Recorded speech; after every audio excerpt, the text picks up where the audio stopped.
그들이 베드로와 요한이 담대하게 말함을 보고 그들을 본래 학문 없는 범인으로 알았다가 이상히 여기며 또 전에 예수와 함께 있던 줄도 알고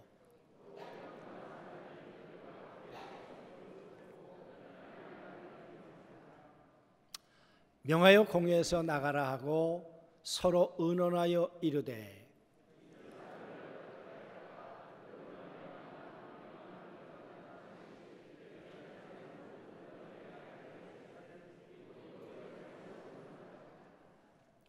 이것이 민간에도 퍼지지 못하게 그들을 위협하여 이후에는 이 이름으로 아무에게도 말하지 말게 하자 하고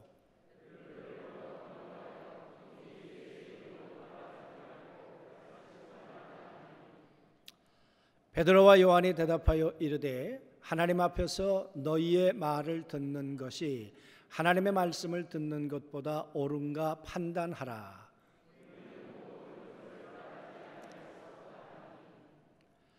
관리들이 백성들 때문에 그들을 어떻게 처벌할지 방법을 찾지 못하고 다시 위협하여 놓아 주었으니 이는 모든 사람이 그 된 일을 보고 하나님께 영광을 돌림이라. 아멘. 정말 우리의 삶에 결국은 찬양하는 일들이 넘쳐나기를 소원합니다. 캄캄한데 다닐 수 있죠. 또 산골짜기를 다닐 수도 있죠. 그러나 그 산골짜기를 넘어 캄캄한 밤을 넘어 광명의 날, 새로운 날, 그 우리에게 주시는 선물로 주시는 분이 우리 하나님이신 걸 믿습니다. 지금 우한 이 코로나19 때문에 다들 마음 졸이고 또 어려운 일 있지만 어느 분이 이번 대담을 하면서 그렇게 얘기하시더라고요. 이 또한 지나가리라. 이 또한 지나가리라. 여러분이 어려운 때 다 우리가 견뎌내는 믿음의 뿌리가 든든해지는 모든 성도들 다 되시기를 소원합니다. 살아있다는 것, 그것은 끊임없이 우리가 결정하는 것이 아닐까. 그래서 어제의 결정이 오늘의 나를 만든 것이죠.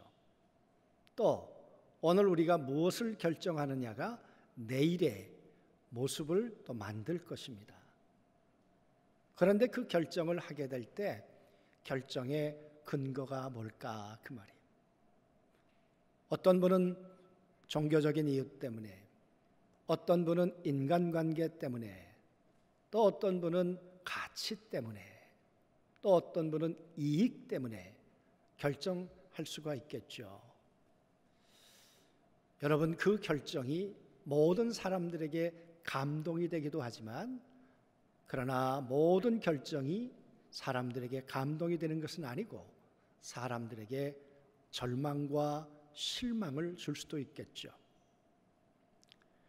우리가 그리스도인이라면 하나님의 은혜 가운데 사는 하나님의 백성들이라면 우리가 하는 결정이 하나님에게 감동이 되었으면 좋겠습니다. 그런데 인간은 흔들리잖아요. 끊임없이 흔들리잖아요. 우리가 영인산을 올라가다 보면 그 바위에 시 하나가 쓰여져 있습니다. 이런 시인데요. 흔들리지 않고 피는 꽃이 어디 있으랴. 이 세상 그 어떤 아름다운 꽃들도 다 흔들리면서 피었나니. 그렇죠, 여러분. 꽃 하나가 피기까지 흔들리지 않고 피는 꽃이 어디 있겠습니까? 바람에 흔들리고 비바람에 흔들리고 다 흔들리면서 피는 거죠. 여러분, 흔들리다가 꽃이 되면 사람들에게 감동을 주지만 그러나 꽃이 되지 못하고 흔들리다가 떨어지면 쓰레기가 되는 것이에요. 우리의 믿음의 여정도 흔들리다가 꽃이 되면 하나님과 사람에게 감동을 주겠지만 그러나 꽃이 되지 못하면 쓰레기가 되고 밟히게 될 것입니다. 흔들릴 수 있지만 우리가 끝내 믿음의 든든한 영웅들로, 믿음의 아름다운 꽃들로 피어날 수 있게 되기를 소망합니다. 인간은요, 흔들려요. 여러분, 베드로 한번 생각해 보세요. 예수님께서 배를 타고 건너편으로 가라 그러셨어요. 마태복음 14장에 보니까 예수님의 말씀을 순종해서 갔는데 풍랑이 일었어요. 내가 예수님의 말씀에 왜 순종했을까? 내가 왜 그런 결정을 했을까? 그런데 풍랑이 잦아들지 않았어요. 여러분, 풍랑만 있었을까요? 예수님도 계셨을까요? 풍랑이 이는 것을 예수님은 귀를 닫고 계셨을까요? 풍랑이 는 소리를 베드로만 들었을까요? 풍랑 이는 것을 베드로만 보았을까요? 예수님은 보지 못하셨을까요? 아니었을 거예요. 베드로가 풍랑 속에 있는 것을 예수님도 보시고 예수님도 듣고 계셨어요. 그러다가 배 위를 걸어오셨어요. 물 위를 걸어오셨어요. 그러곤 베드로에게 그렇게 말씀하셨죠. 걸어오너라. 여러분, 베드로가 걸었어요. 몇 발자국인 줄 모르겠습니다만은 그렇게 걷다가 베드로에게 이렇게 말합니다.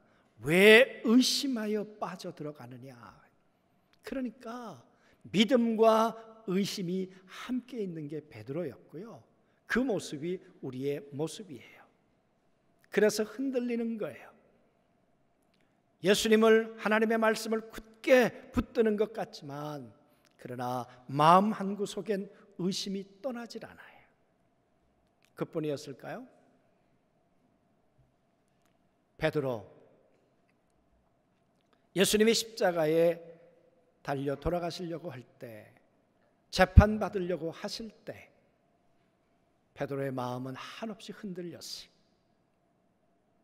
그래서 예수님을 나의 구주라고, 나의 랍비라고, 내 선생님이라고 고백하고 그렇게 달려왔던 그 발걸음을 멈추려고 했어요. 아니, 멈추었죠. 예수님을 부인했죠.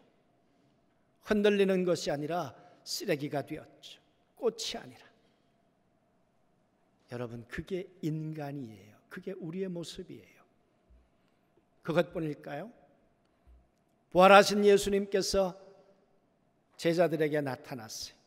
마태복음 28장 말씀해 보니까 그 많은 제자들이 부활하신 예수님을 보고 경배하니라, 그러나 의심하니라 그래요. 부활하신 예수님을 내 두 눈으로 보고도, 부활하신 예수님의 음성을 들으면서도 마음속엔 의심과 마음속엔 믿음이 교차하고 있는 것이에요. 참, 인간의 이 갈등이 언제 끝날까 말이에요.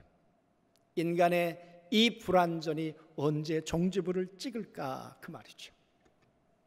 그래서 인간은 흔들리는 존재다. 거기서부터 시작해야 할 것 같아요.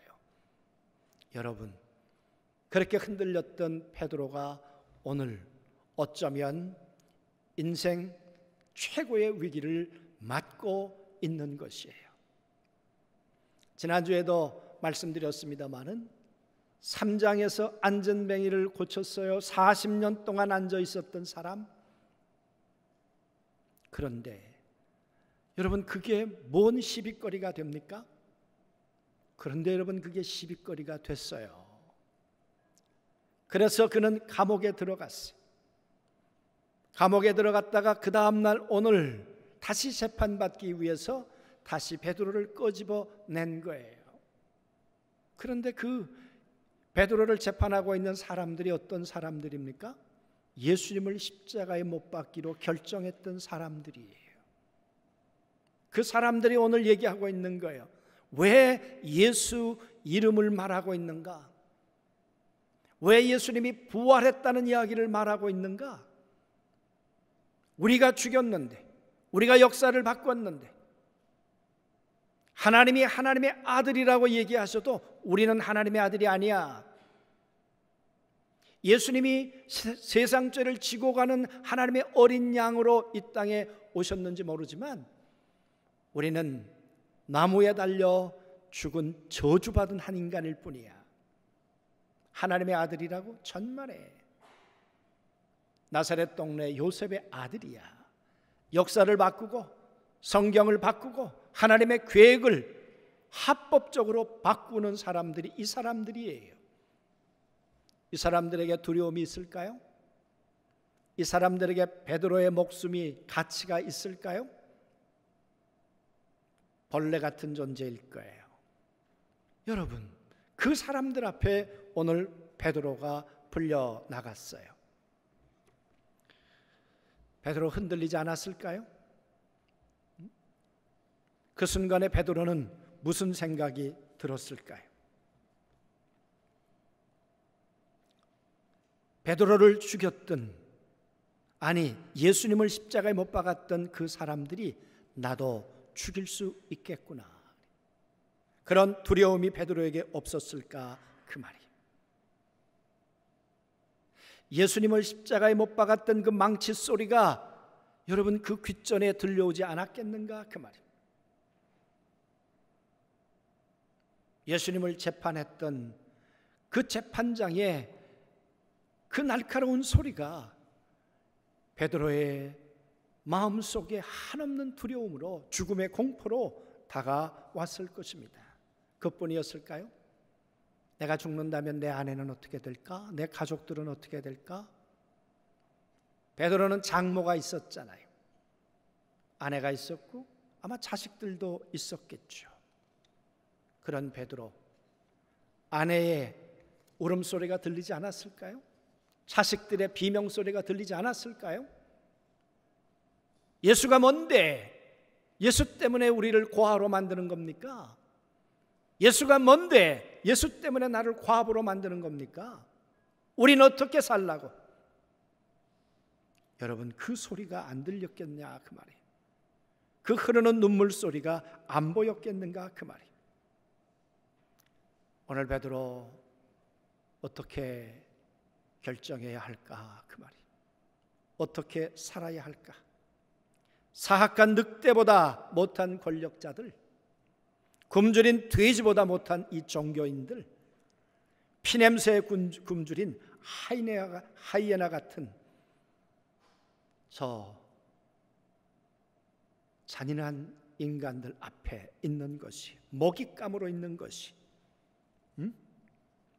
재판을 이용해서 합법적으로 부정을 저지르면서도 그것을 정의라고 말하는 사람들, 예수 십자가의 죽음을 영원한 무덤으로 만들어서 부활의 소식을 가두려고 했던 사람들, 그 사람들이잖아요. 오늘 그 두려운 재판관 앞에 베드로가 서 있는 것이에요. 그래서 그들은 이렇게 말합니다.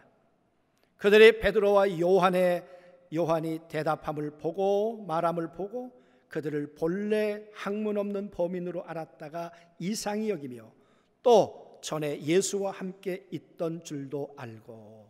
그러니까 이 사람들이 볼 때 베드로, 아이고 무식한 놈, 학문 없는 놈, 오늘로 말하면 디그리 학벌이 없는 놈, 졸업장도 없는 놈, 가방끈 짧은 놈, 그러니까 한없이 무시하고 짓밟을 수 있는 존재였다, 그 말이.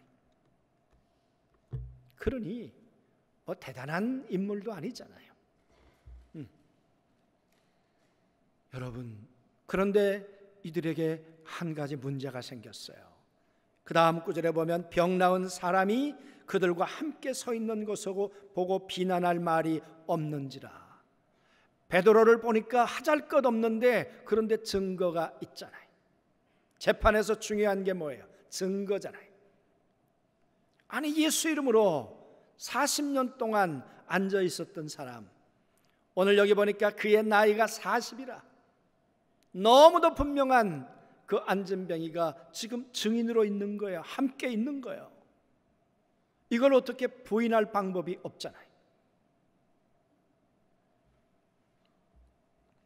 그래서 그들이 이렇게 말합니다. 공회에서 나가라 하고 서로 의논하여 이르되, 휴정한 거죠. 법을 지금 재판을 하다가 잠시 휴정합시다. 그리고 나가라 그러고 우리끼리 한번 이야기를 해봅시다. 그리고 하는 얘기예요. 이 사람들을 어떻게 할까? 그들로 말미암아 유명한 표적 나타난 것이 예루살렘에 사는 모든 사람에게 알려졌으니 우리도 부인할 수 없느니라. 이건 사실이잖아. 그리고 예루살렘에 있는 사람들이 다 알잖아 이제.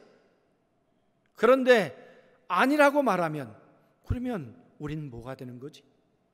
이러지도 못하고 저러지도 못하고, 사람은 죽여놓고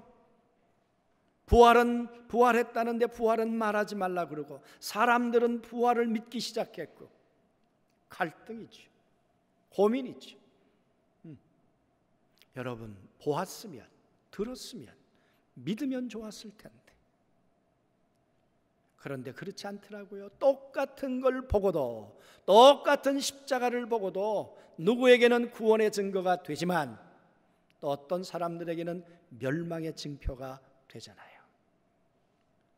홍해가 하나님의 사람들에게는 홍해를 건너 가나안으로 가는 세례가 되지만, 그러나 믿지 않는 애굽의 군인들에게는 그것은 돌아올 수 없는 심판의 강이잖아요. 익사의 강이 되는 거잖아요.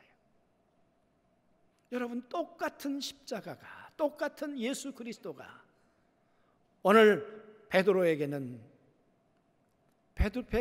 구원의 증거인데, 오늘 이 바리새인과 서기관들에게는 아닌 거예요. 산헤드린 공회원들에게는 아닌 거예요. 여러분, 그런데 이들에게 있어서 위협은 쉽게 가시지 않았어요. 그래서 그들은 이렇게 말합니다. 이것이 민간에 더 퍼지지 못하게 그들을 위협하여 이후에는 이 이름으로 아무에게도 말하지 말자 하고 위협했다, 겁줬다 말이죠. 한 번만 더 그래라. 이번에 집행유예다. 만약 너희들이 내 말을 어기면, 우리의 말을 이기면 가중처벌이다. 그 말 아니겠습니까? 단단히 겁줬을 거예요. 시퍼런 칼날을 보여주었을 거예요. 예수 그리스도의 망치 소리를 들려주었을 거예요. 너 각오해라. 여러분, 베드로가 겁먹지 않았을까요? 로봇가 아닌데 베드로가 두렵지 않았을까요? 그런데 이 이야기를 듣고 오늘 베드로의 대답이 이러해요. 여러분 잘 한번 읽어보자고요. 19절에 베드로와 요한이 대답하여 이르되 하나님 앞에서 너희의 말을 듣는 것이 하나님의 말씀을 듣는 것보다 옳은가 판단하라. 이게 제정신이에요? 아니, 위협해서 놓아주겠다는데, 타협하자는데, 딜을 하자는데, 말만 하지 않으면 죽이지 않겠다는데, 그런데 이 베드로가 제정신이 아니죠. 하나님의 말 듣는 것과 사람의 말 듣는 것, 어떤 것이 옳은가 판단해라. 그 이야기는 너희도 율법을 붙들고 있잖아. 너희도 하나님을 알고 있잖아. 너희라면 하나님 말씀 듣겠어? 사람 말씀 듣겠어? 죽겠다는 거죠. 내 인생 끝나겠다는 거죠. 여러분, 이 결정을 사람들이 뭐라고 할까요? 아내는 뭐라고 할까요? 지혜롭다고 할까요? 믿음의 결정이라고 할까요? 그리고 베드로는 어떻게 이런 결정을 내리게 되었을까? 한없이 흔들렸던 베드로, 법정 앞에서 흔들렸던 그 베드로, 예전에는 예수님이 심판받으실 때 오늘 베드로는요 타인이었어요. 근데 오늘은 내 문제예요. 내 문제. 오늘 그 두려움을 고스란히 체감하며 오늘 위협 앞에 있는 베드로가 어떻게 흔들리지 않는 사람이 되었을까? 여러분이 한번 생각해 보자고요. 사도행전 1장 3절 말씀에 보면 베드로는 예수님을 십자가 앞에서 부인하고 떠났어요. 흔들린 정도가 아니라 결단했어요. 나 예수 안 믿기로. 그랬는데 부활하신 예수님이 다시 나타나셨어요. 사도행전 1장 3절에 보면 이렇게 말씀하고 있어요. 그가 고난받으신 후에 또한 그들에게 확실한 많은 증거로 친히 살아계심을 나타내사 40일 동안 그들에게 보이시며 하나님 나라의 일을 말씀하시니라. 보여주셨고 그리고 들려주셨다는 거예요. 봐라, 내가 하나님의 아들이야. 그래서 내가 죽었어. 그런데 내가 살아났잖아. 여러분, 이 40일 동안 이 예수님을 보고 듣고 난 다음에 베드로의 흔들림이 멈췄어요. 베드로의 흔들림이 뿌리를 내기 시작했어요. 베드로의 흔들렸던 믿음이 갈대와 같은 믿음이 반석과 같은 믿음이 됐어요. 보고 들은 것 때문에. 어떤 사람들은 보고 듣고도 믿지 않았지만, 그러나 이제 베드로는 보고 들은 것을 부인할 수가 없어요. 그래서 오늘 그 다음 구절에 말합니다. 우리는 보고 들은 것을 말하지 아니할 수 없나니. 여러분, 본 것이 내게 믿음이 되었어. 들은 것이 나에게 믿음이 되었어. 본 것이 내게 흔들리지 않는 내 삶의 뿌리가 되었어. 내 세계관이 되었어. 내 가치가 되었어. 오늘 그 얘기 아니에요? 나는 이제 흔들릴 수 없어. 여러분, 보고 들은 것만 가지고 그렇게 됐을까? 아니, 하나 더 생각해 보면, 보고 듣고 난 다음에 여러분, 오순절 마가다락방에서 성령께서 오셨어요. 끊임없이 흔들리는 베드로와 제자들에게 예수님 그러셨잖아요. 성령이 오시면 너희가 알게 될 거다. 그때는 깨닫게 될 거다. 그때는 인정하게 될 거다. 여러분, 똑같은 걸 보고도 믿지 못하는 건, 그것은 하나님의 거룩한 성령이 아니고는 불가능하다는 이야기죠. 고린도전서 2장 9절부터 말씀해 보면 이렇게 되어 있습니다. 기록된 바 하나님이 자기를 사랑하는 자들을 위하여 예비하신 모든 것은 눈으로 보지 못하고 귀로 듣지 못하고 사람의 마음으로 생각하지 못하였다 함과 같으니라. 오직 하나님이 성령으로 이것을 우리에게 보이셨나니 성령은 모든 것 곧 하나님의 깊은 것이라도 통달하시느니라. 사람의 일을 사람 속에 있는 영 외에는 누가 알리요? 이와 같이 하나님의 일을 하나님의 영 외에는 아무도 알지 못하느니라. 인간의 지혜로, 인간의 학벌로 깨닫는 것이 아니라 보고 들은 것이 하나님의 거룩한 성령으로 임하셔서 믿게 하시고 알게 하시니까 오늘 베드로는 뿌리 깊은 흔들리지 않는 사람이 되었어요.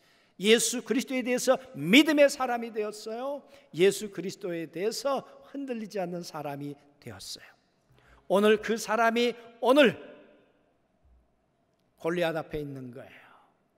오늘 그 사람이 사내들인 앞에 있는 것이에요. 그들 앞에서 보고 들은 것을 나는 부인할 수 없다. 나는 전할 수밖에 없다. 여러분, 이 사람을 만드시니까 누구겠습니까? 베드로 혼자 그렇게 되었겠습니까? 예수님이 그 흔들리는 베드로를 포기하지 않으셨어요. 흔들리는 베드로를 끝까지 함께해 주셨어요. 풍랑이는 바다에 함께해 주셨던 것처럼 십자가 앞에서 흔들렸던 베드로에게 다시 찾아오셨고, 부활하신 예수님을 보고도 다시 디베라로 갔던 흔들렸던 베드로에게 다시 찾아가 주셔서 내가 나를 사랑하느냐, 난 너 사랑해, 다시 들려주시고 다시 붙잡아 주신 분이 우리 예수님이신 걸 믿습니다. 그러더니 그 예수님이 성령으로 오셔서 대못을 박으셨어요. 흔들리지 않는 사람으로.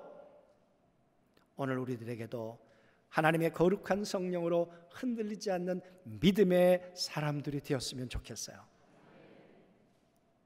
제가 오래전에 다큐 하나를 보았습니다. 다큐멘터리를. 눈밭 위를 사냥개들이 쫓아가요.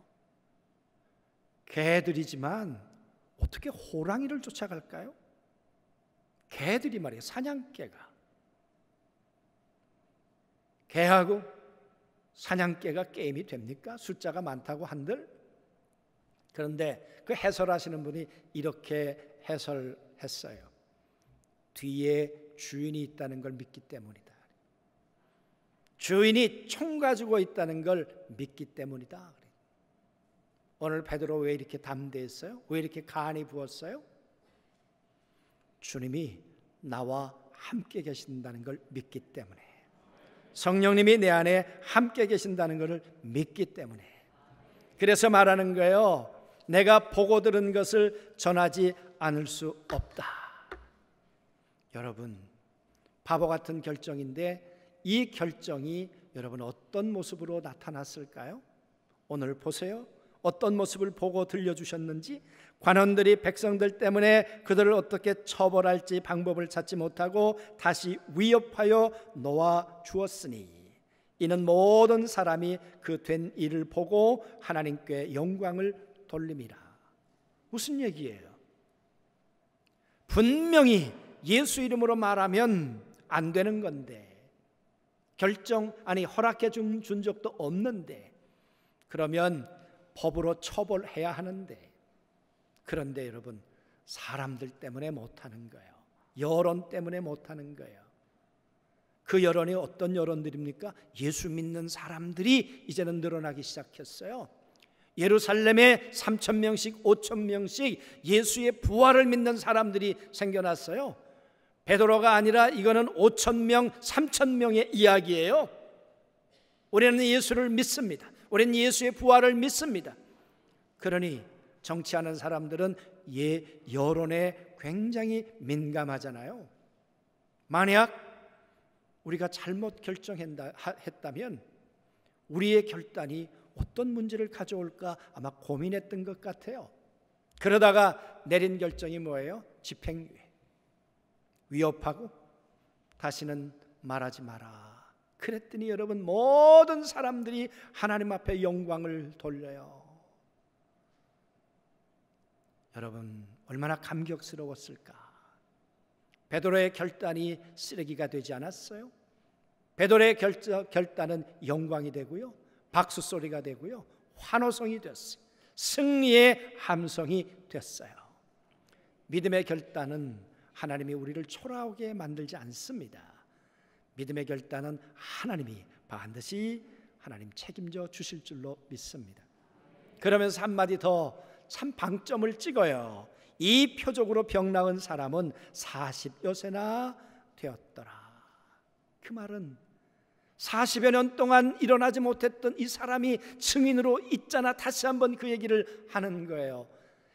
예수 이름이 지금도 힘이잖아. 예수의 이름이 능력이잖아. 그래서 우리는 예수 그리스도를 전하기로 보고 들은 이 모든 것들은 사람이 하고 있는 것이 아니야. 하나님의 거룩한 성령님이 일하고 계시는 거야. 예수의 이름은 힘이야. 예수의 이름은 능력이에요. 다시 그 이야기를 하고 있는 것이죠. 여러분, 믿음은 결단이에요. 그런데 그 믿음의 결단이 감동이냐 아니냐 말이죠. 믿음의 결단은 감동이 돼요. 그러나 혹 믿음 없이 우리가 결단하게 되면 그것은 감동이 아니라 실망이 될 수도 있어요. 믿음의 결단이 어디에 뿌리를 두고 있느냐가 중요하지요. 오늘 말합니다. 보고 들은 것, 내가 예수님에 대해서 본 것, 예수님에 대해서 들은 것, 그것이 오늘 결단하는 뿌리고 근거예요. 그러나 오늘 이 바리새인들과 사내들인 이 사람들은 무엇이 여러분 결단의 근거입니까? 여론, 사람의 소리예요. 자기들의 이익이에요. 여러분, 우리의 믿음의 결단은 우리가 보고 들은 하나님의 말씀 속에, 말씀 앞에 있게 되기를 원합니다. 그렇게 하기 위해서 우리가 해야 될 게 뭘까요? 보고 들은 것을 성령으로 깨닫게 해달라고 우리가 늘 고백하며 하나님의 말씀을 늘 읽고 듣는 일에 우리의 마음을 쏟아야 되지 않을까? 아멘 안 하시나요? 미국에서 있었던 실제 얘기라고 그러죠. 기도를 맡으신 분이 금요일서부터 저녁부터 토요일 날 주일 아침까지 밀렸던 사극을 다 보고 듣고 그리고 주일날 기도하러 오셨대잖아요. 오셔서 대표 기도를 하시는데 하나님, 그리고는 생각이 안 났는데 이렇게 기도했대요. 성은이 만극하옵나이다. 왜? 보고 들은 게. 여러분, 눈 감아도 주님의 십자가가 보여야 되는데, 눈 감아도 주님의 십자가의 소리가 들려와야 되는데, 평상시에 무엇을 보고 무엇을 듣느냐, 어디에 많이 우리가 시간을 쏟느냐에 따라서 여러분, 우리의 마음을 흔들잖아요. 우리의 마음을, 우리의 생각을 주장하잖아요. 그러므로 사랑하는 성도 여러분, 바쁘고 힘든 일정 많이 있지요. 그럴 때일수록 하나님 말씀을 보고 듣는 일에 우리가 뿌리를 내려서 그것이 우리의 성령으로 말미암아 우리의 믿음이 되어서 결정적인 순간에 눈 감아도 주의 음성이 들려오고 눈 감아도 십자가의 은혜가 우리에게 보여지는 그런 믿음의 사람이 되었으면 좋겠습니다. 그래서 우리가 결정해야 할 때 우리의 결정이 하나님 앞에 감동이 되고 사람들에게도 감동이 되고 하나님께도 영광이 되고 사람들에게도 정말 영광과 희망이 되는 그런 감동의 사람, 결단의 사람, 모든 안중교회 성도들 그렇게 되실 수 있게 되길 주의 이름으로 소원합니다.